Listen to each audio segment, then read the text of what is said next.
Salam.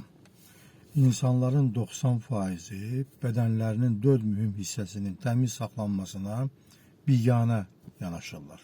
Hansı ki, bu sahələrin natəmiz saxlanması müxtəlif xəstəliklərə, əhval-ruhiyyənin pozulmasına, qocalığı vaxtından əvvəl qocalmaya qədər gətirib çıxara bilir. Hamınızı xoş gördüm. Videolarımı bəyəndiyiniz, paylaşdığınız və səhifəmə abunə olduğunuz üçün hamınıza əvvəlcədən təşəkkürümü bildirirəm. Bu sahələrdən birincisi ayaq altıdır. Torpağın enerjisi ilə kontakt məhz ayağın altından başlayır. Burada yüzlərlə biyoloji aktiv nöqtələr vardır ki, bunlar da birbaşa bədənin daxili orqanları ilə əlaqəli olur. Heç siz ayaqlarınızı istibanlı etdikdə nə qədər rahat yatdığınızın fərqində olmusunuzmu? Məhz ayaq altının təmiz saxlanması əhval-ruhiyyəyə, sonra neqativin xaric olmasına, insanın gərginliyinin, yorğunluğun çıxmasına səbəb olur. Hətta ayaq altının təmiz saxlanması qan dövranının yaxşılaşmasına da təsir göstərir. İkinci mühüm sahə qoltuq altı sahədir ki, qoltuq altında limfa düyünləri yerləşir.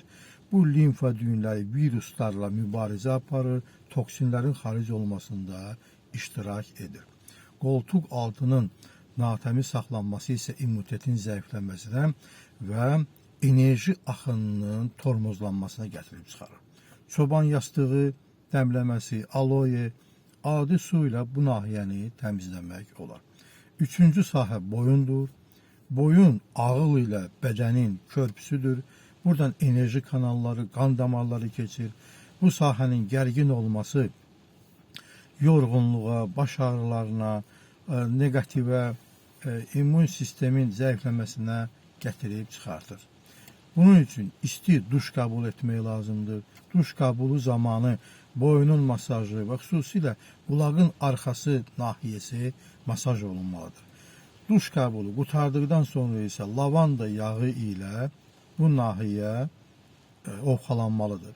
Bunu nanı cövhər ilə də edə bilərsiniz.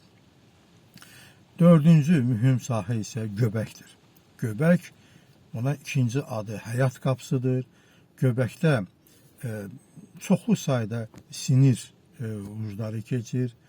Bu insanın enerji mərkəzi də sayılır. Burada keçən sinir ucları həzm sisteminə, maddələr mübadiləsinə və insanın əhval-ruhiyyəsinə təsir göstərir. Göbəyin natəmiz saxlanması isə immunitetin aşağı düşməsinə və enerji axınının tormozlanmasına da gətirib çıxarmaqla burada pis qoxu əmələ gəlir və mikrobların çoxalması hətta infeksiyalara qədər də gətirib çıxara bilir. Hamınıza can sağlığı arzulayıram. Özünüzdən müğayət olun.